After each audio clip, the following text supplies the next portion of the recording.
Hello, welcome back. Last time I wandered around a whole bunch and had trouble figuring out what to do. Then I discovered this place, which I have not been yet. So let's just go ahead and go in here and see what it is. My current mission from CW is to get the tree roots connected. He stopped talking about his battery. Still don't actually have confirmation that I've plugged it in and turned it on. I did something that might have been that, but I don't know if that's what it was. Alright, so I'm up here. What is up here? Is this perhaps the way to the tower I've been hearing about? Is this the tower? There is a bridge to it over there. It doesn't really look like a place I can go up. I can maybe go into it down at the bottom, which is fine. That could be interesting. What's up with all these structures that I keep seeing all over the place? Way up high on the rock wall, they're like... I don't know what to make of those exactly. That building over there seemed to be just a passage through to here. I didn't see anything interesting inside it. So mine shaft. Oh. Oh, this may be the vault. Photos. Farley's address. You. 6341. 6341.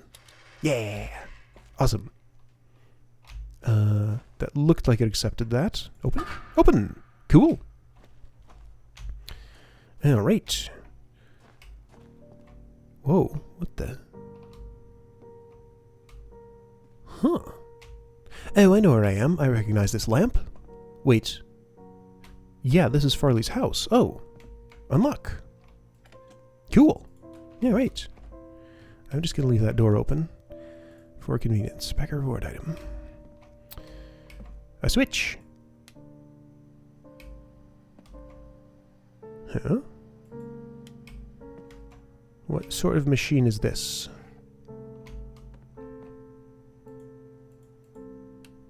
Oh, it's a projector. I see. Ah, that's a, those are just two circles. That's pretty unidentifiable. Oh, I do cast a shadow. Awesome. I was hoping I did. Very nice touch. So I recognize this as a villain number grid, but without a number input on it. I wonder if I'm supposed to, like, put a shadow of something in the way and it'll show me a number for something, maybe? That sounds like the sort of thing a game like this would do. Pull. Okay. Yes. Yes, indeed. So you want me to merge these two. Got it. Alright, well, I'll just take a photo. Oh, that says 15. I think that's coincidence. I'm going to input that pattern and see what number it actually comes out with. It's not likely to be 15. Alright, and I assume that's an important number for some reason. Can I read this book? Maybe? Seed information. Oh, that's relevant to me. Oh boy, I have to read handwriting with this kind of lighting. Ambassador seeds. Ambassador seeds were first documented about 150 Earth years ago. They occur about once every 400 days if the trees remain healthy. Natural seed swaps occur between... Do I want to read all this? Probably. It's a lot of text. Fine. Can I get this in slightly better light? Because this is just... It's a little too... glary. That's no better. Really? It's just going to be this bright? Alright, fine. Fine. Natural seed swaps occur between pairs of seeds that we now know dropped simultaneously from healthy trees in paired sphere. What? When each seed was touched by species in sphere, the swap occurred, sending an ambassador from each sphere to the paired sphere. Okay, I see. Location of the swap is defined by the locations of the pairs of seeds. After the first swap, the seeds recharged quickly, allowing for a quick return. First meetings were intense but naturally short. It was quite a surprise for both the Mofang and us. Over time, the seeds required more time to recharge, producing longer visits between species. Everyone who arrives is familiar with the collector seeds. The bright light... I wonder what video encoding is doing to this, if this is legible at all. Well, this is why I'm reading it out loud.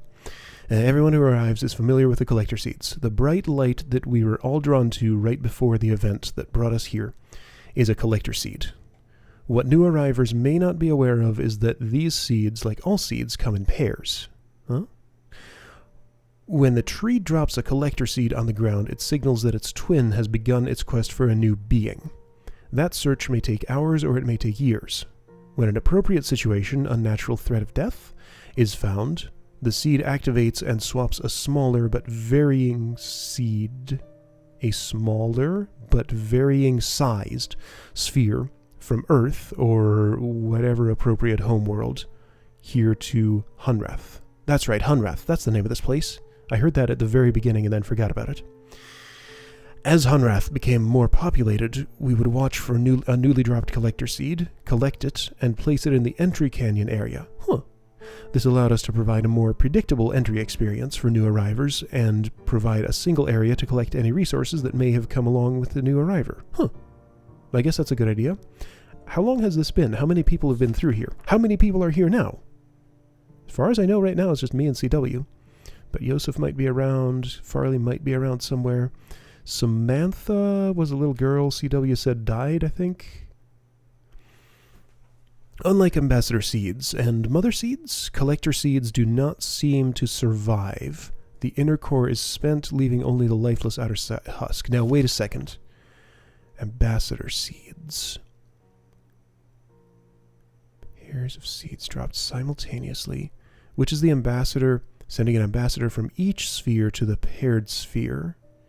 So hang on, then what's a collector seed? Right before the rod is here is a collector seed. So I saw the collector seed in my world. Then what's an ambassador seed? I'm not quite following fully. And what's a mother seed? Okay. Mother seeds. Postulated but unverified. First suggested by Alima Hamza. 2232BH. The notion of mother seeds extrapolates the behavior of the lesser seeds to a superseed. She posited that the process that actually created the paired spheres was similar to all other swaps, but on a much grander scale. The idea that two seeds from a mother tree were scattered on the galactic winds to find appropriately similar environments. When matches were found, some process was triggered that swapped large portions of landscape between vastly different worlds. Alima further noted that the trees' locations in the center of the spheres suggested that the trees grew from these mother seeds. Okay. Because of the similarities, it has been conjectured that re-swapping the entire environmental spheres might be possible with a larger scale version of the ambassador seed machine. Okay. I'm glad I read all that because that was super interesting. It is a gutsy move to put something like that in a video game like this. Like just a big bunch of text for a player to read. And here's more. Communication, talking with our neighbors. We take communication for granted, even with the very languages we find here in Hunrath. But we suddenly find ourselves among other intelligent species who don't share our culture, history, DNA, or vocal cords. It requires a huge amount of effort for the beginning of rudimentary chatting. This quick overview will set the stage for what to expect when communicating with our neighbors. Mofang. The Mofang were the first non-humans we met, with at least some level of similar physical vocal generating abilities. Okay, they can talk. They picked up human words quickly. They can talk English. They can talk human, according to this. Human words? Well, pick a language. This early mimicry resulted in what the species became to be called. So Mofang was the first thing they said? Even though they were able to mimic single words and simple phrases, it became evident over the years that huge grammatical differences were not easily overcome. Some have proposed that the difficulty may have arisen because the Mofang insisted on attempting to learn every human language, and as a result were never able to lock onto any consistent grammatical structure. Interesting problem to have. Nevertheless, in spite of the rudimentary sentence construction, it has been very easy to communicate, and it has been unnecessary for us to learn their language beyond a few simple phrases and proper names. If you'd like to learn more about communication with the Mofang, please contact Tam. Villain. The Villain have presented a particular communication challenge. From what we can gather, they produce sounds using two large reed-like structures inside opposite sides of their heads. The vibrations generated are channeled to resonance chambers in their skulls, where they are combined into a complex low-frequency dual tone. The low-frequency bitonal sounds are not only hard for humans to hear and resolve, but impossible for us to mimic. And the villain's hearing is also oriented toward low frequency, so they are unable to hear most of the sounds associated with human speech. Therefore, communication with the villain has relied on technology. They have adapted consoles, which the villain fluently control with vocalization, for use by other species. Over the years, some individuals of other species, including a few humans, have learned to communicate very effectively using this method. Humans have been able to pick out some higher frequency characteristics of certain key villain words over the years. And although we can't speak to them in a way that the villains can understand, we are occasionally able to hear and recognize these words when spoken distinctly by the villain. If you'd like to learn more about communication with the villain, please contact Vito. RI, that's the first I'm hearing of this. None of the stages of the RI morphology have any vocalization apparatus. Because of the... are those the... Because of the obvious synchronization of the barnacle flash and the ability of the pawns to provide for and address the needs of the polyarchs, it was assumed that this species could communicate effectively. I feel like they're describing the giant bees I've been seeing around. It was not until Farley began to spend large amounts of time in the new polyarch antechamber that the first clues to this communication became evident. After months of research, Farley began to have limited success with receiving some kind of simple messages that were coming from the polyarchs. It is apparent now that the polyarchs had been attempting to communicate the entire time, but they themselves had been experimenting with various channels until they finally got a response from Farley. After this breakthrough, others were able to tune in to the polyarchs and learn to listen. Both the polyarchs and the pawns have a simple organ that can sense human vocal frequency, enabling them to sense simple responses from humans, but over the years, Farley was able to learn to speak to the polyarchs via a related form of extrasensory transmission. Huh. Well, that's weird. If you'd like to learn more about communication with the RI, please contact Farley. How? So Tam, Farley, and... who was the other person mentioned there? Go back a page. Give me that again. There was a third person named Vito. Vito, Tam. Okay, so those are two other people here. Hang on. Species description. Mofang. Through ambassador seeds, the Mofang were the first non-human... I hope you guys like reading, because it seems like that's what you're getting here. The Mofang were the first non-human species we're introduced to.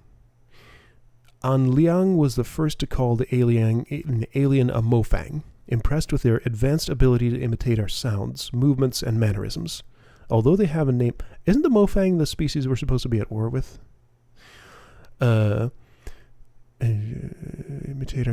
Although they have a name for themselves, their language is mostly unpronounceable by humans. As a result, and because of their mimicry abilities, communication with the Mofang is primarily accomplished by their learning human languages rather than humans learning to speak Mofang. They have been able to learn almost every human language represented in Hunrath, enough to provide functional, if rudimentary, communication. The Mofang basic external morphology is remarkably humanoid. Okay. Bilateral symmetrical tetrapods, bipedal, head with anterior facial features, mouth, eyes, nostrils. Other external features include minimal body hair and raised dorsal protrusions. Constitution is somewhat frail due apparently to their thin and lightweight internal structure, but internal investigation has not been possible. They have ample cranial space to account for a substantial brain, and their intelligence is impressive as evidenced by their advanced technology. Okay, that's a Mofang. Cool. That was a lot more helpful than the 1,000 words over here. Less than 1,000 words. That's why it was more helpful. All right. Can I see a picture? I'm not allowed to click there. Why? After a certain level of maturity and health of the tree, a passage opened at its base. This passage allowed contact with 2 additional species. A passage opened at the base of the tree. The first contact was with the Arai. The first contact revealed the Arai to be large beetle-like insects. Okay, so yeah, they are insectoids. We were unable to communicate directly with them in any way, but they appeared to have some rudimentary level of intelligence. It was Loring Toth who first made the journey through the heart to Kaptar, and named both the New World and the inhabitants. The RI have 3 distinct variants that have come to be verified as Barnacle, Beetle, and Polyarch. Although their morphology is dramatically different from human, their internal systems, like all of our neighbors, are supported by similar atmosphere composition and basic nutrients. I'm not allowed to turn that page. I'm not allowed to turn any page. Let's try that again. Why would that be? There we go. In their barnacle stage, the RI are completely immobile. The RI stay in this egg-like development state seemingly indefinitely. In order to hatch, they must be in proximity of a polyarch and fertilized by the beetles after a certain stage of maturity. The beetles are the eyes and ears, hands and feet. With only a minimal nervous system of their own, they are essentially the sensory extensions of the immobile polyarchs. Weird. They are able to execute simple commands, but apparently have very little in the way of individual sentience. Okay. Which type is that? Is that a beetle, a polyarch, or a, what was the other one? Barnacle. The RI polyarchs are the intelligence and consciousness of the species. I guess that was a beetle. Although it was obvious that there was intelligence beyond the species, it wasn't until Caroline Farley began spending large amounts of time in close proximity. Yes, I already heard about this. Deeper communication. The room nearby. Farley is first to communicate non-verbally. Historical information. The RI species survived in their world while several other sentient species came and went. Among them, an ancient species who formed a deeper relationship with the RI, carving temples and dwellings for them in the rocks, and later a more recent species that took over much of their homeworld. This later species was especially adept at mechanical construction, using it mostly to capture and process large flying creatures, using the beetles as bait. Oh no. So that must be a polyarch, I think. Villain. The final species to be discovered was a villain. The villain had been communicating with the RI for many years through ambassador seeds. Oh, really? But became part of the larger community very shortly after the RI. With a large and imposing frame and a form of communication based on a complex, multi-voiced, low-frequency rumble, the initial introductions were intimidating. After several attempts, Amélie Vidal was able to begin some rudimentary communication and began visiting the villain in Marais, which she named on a regular basis. She discovered a complex and amazing society that was able to use their technology in unexpected ways. They had the ability to quickly transform their world using extruded structures based on some form of complex miniature substrate material. Cool. Unlike the other worlds, the Villain sphere scooped out of a Villain resettlement group that... Unlike the other worlds, the Villain sphere is scooped out of a Villain resettlement group that was preparing to set off into space to find a new homeworld. This was their way of life, to put themselves into stasis and scatter themselves through the stars. As mentioned previously, their appearance is imposing, standing about 9 feet tall with a distinct reptilian resemblance. That is not what I was picturing in my head. They have 6 limbs, 2 muscular legs and arms, and a smaller set of arms. They control every aspect of their technology with their vocalizations, but over the years they have created control panels based on their number system that allow other species to easier access elements of their technology. Oh, that is really, really not what I pictured. What? 2 toes, 2 fingers plus, that looks like some sort of stump there. 2 fingers in there, plus thumbs. Weird mouth. Okay, cool. It's like a big golem sort of thing. Alright, what are these? The entire landscape outside our circle of desert could only be described as alien. Large floating rocks could be seen in the distance. No one had ever seen anything like it, anywhere on Earth. We fully explored our new surroundings. How? There's a barrier, and it teleports me to the other side when I step through it. Hoping to find a way home. No way home was ever found. In fact, we soon discovered what we take for granted now. Not only could we not get... In fact, we soon discovered what we take for granted now. Not only could we not get back home, We also could not access the landscape outside the desert. Yeah. Curiously, we discovered that a flow of water was provided from a high point of rock, and we discovered a small tree growing on the very center of the circle. Our central tree that is so important to our lives here was just a mere sapling back then. Boy, that one's hard to read. Wait, was there another page there? No, it's just the one. I shall document the curious events that have transpired with myself, my family, friends, and caretakers? Cow cakes? What the heck does that say? I don't know what that word is. Could that say caretakers? Co-workers. It says co-workers. I'm not great at reading cursive. Hartnell was a peaceful mining town founded by my grandfather and nestled within the red rock of the desert on the something location. Read that yourself if you want to know what it says, because I can't read it. It's 163 inhabitants heard a mighty explosion on the night of June 27th, 1903. That's why you're writing like this. I sent several workers through the town to verify that the explosion had not caused any injuries or damage to mining equipment. They returned and reported that it must have been a loud clap of thunder caused by day lightning? I think that says day lightning. For they found no damage. It was not until the light of the next morning that we were amazed to realize something profound had indeed occurred.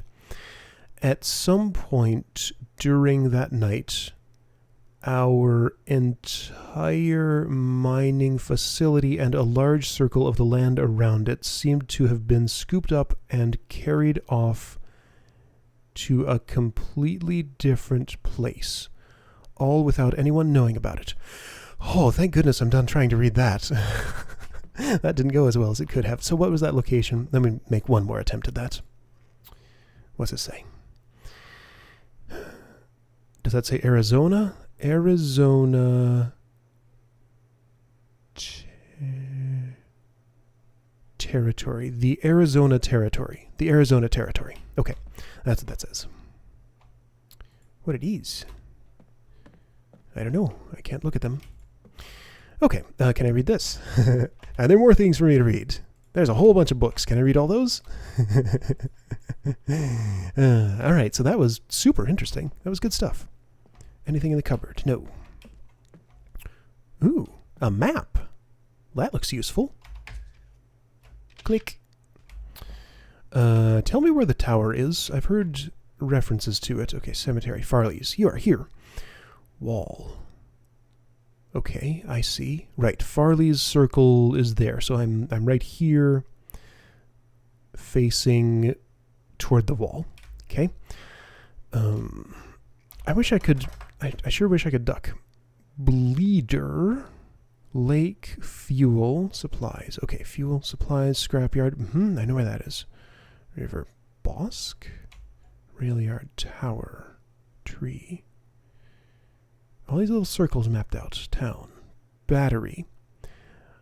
I believe, yes, battery. I know that is a battery. Let's assume it's CW's battery. Let's assume I plugged it in. That's right. I kind of figured that out last time. Entry Canyon. Shop. CW's. Water source. Falls. Plateau. Well, this didn't tell me anything I didn't already know, really. but I have a picture of a map, at least in case I need to refer to it. Hey, there's another book to read. Welcome to Hunrath. Please give us a bit of information about you so we can get to know you a little better. Name. Date you came from. Please use 4-digit year. Where you came from, country and city. Circumstances under which you were taken. Please note any dangers you noticed. Emptied and filed. 12,000 AH, 13,000 AH, 15,000 AH. Samuel as something. Oh boy, this is hard to read. January 2017. Huh. Manakana, Madagascar. I don't know if I read that right. That might be an R. Manakara, Madagascar. I had just arrived and was driving my supply truck along the coast south of Mamakara, if I'm reading that right, when I recall being washed away and the seed appeared. 13, 27, something, male, 61. Uziel Regenbogen, yeah. Uziel Regenbogen, 1942, March. Lübeck, Germany. The last thing I recall is a large rumbling while I was hiding in the cellar of a vacant building. I ran toward a bright light in a stairwell. 15841 AH. What is this? What are these? What are these dates? After Hunrath was founded? Maria Gallego. 1988. Cozumel, Mexico. On my boat in bad storm. Female 46. Can't read that. That's an F, I think. That's a Q, I think. That's a G. Fang. U. I have no idea. 2042. Portland, United States of America. Skiing. Mount Hood. Okay. So a few people in this registry here. Alright. I think that's where I came in. Pretty sure that's where I came in, yes. So many books. So Farley was the record keeper, I guess. Or at least attempted to be. Back a reward item. My brother, small and nice, sings constantly, as noisy as a rock concert. If only he would be quiet. What happens at fruition? Swamp where? Home? When? Maybe dead? More seed pairs scattered through the universe. Why scattering? So, Soria, Mofang. Earth. Okay, so Soria is a Mofang planet, it would seem. Heart. Tree from seed. Swap. Seed pair. Find planets with similar atmospheres. Heart connected. Pathway to mature. Heart superposition. 4 species meet. I'm starting to understand why CW wants the tree roots connected. That's part of getting out of here, I guess. I see. He means the tree roots from this tree need to be connected to the roots of the trees in other dimensions, I think. Oh, boy. No wonder he had trouble explaining it. Play. Play.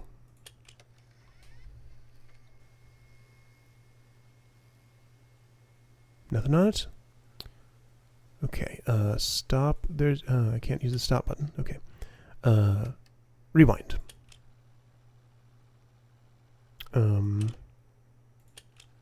Okay, it's doing it.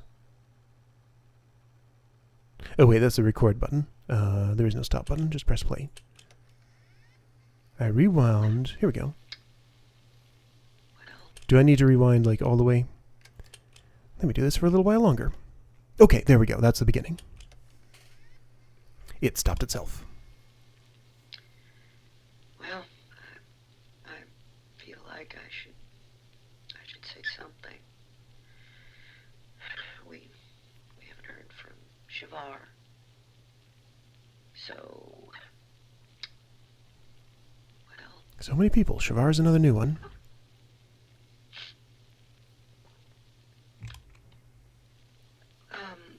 So we assume that Shavar, well, the attack is inevitable.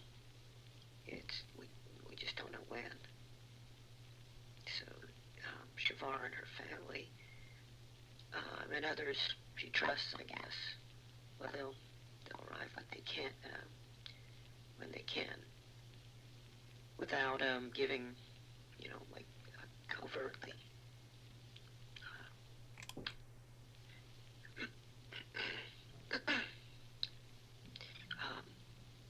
So the plan will happen,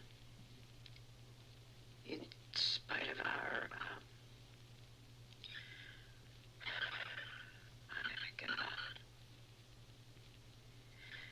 we're locking down as much as possible here, There's a checklist for that. moving everybody out. CW will stay, Oh. and I'll go to Murray Murray. at the last possible moment.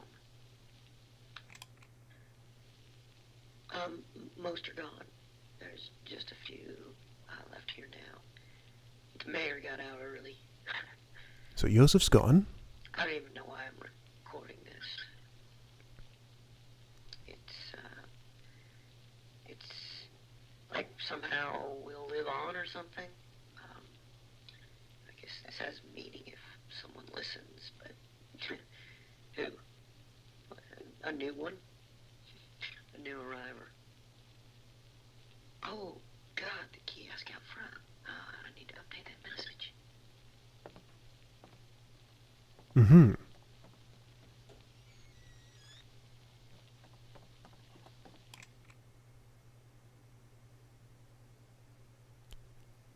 Fascinating.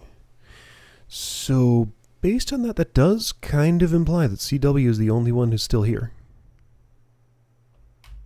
I probably could have put that down and kept it playing, because it's still playing now. Right. Oh, it paused. I see. I don't think there's anything more in there. I could check. Yeah, no, that's the end. Okay, cool. All right. Drawings. Child's drawings. That's a villain. That's a mofang. Not sure what the others are. Murray. Which one was Murray? Soria is the mofang place. Is Murray the RI place? Murray. I saw that name in here somewhere. It should be mentioned in here, I think. Right. Maybe not. I guess it doesn't really matter. But I'm curious. Whatever. Okay, so huge amount of world building here. I wonder how much of this stuff we'll actually get to run into. Is this, I keep looking at this. This looks like a thing I can mess with. But it's not. Alright, so I have a thing to try inputting. That'll give me a number at the gas station villain input box thing. And I can see what that might be. Don't know what I'll do with that number, but it's a thing I can do. Alright, and conveniently enough, this is open. Well, is that convenient? Where does that get me to? It can stop bothering me that I couldn't get in there. Right, she had to run out and update that message. Okay. So, I didn't make any progress toward getting the tree roots connected, but at least I understand a little bit better what that actually means. So, I guess I did. Alright, hope you enjoyed this half hour of Alex reads things off his screen. And I'll see you again for probably some more wandering around and stuff.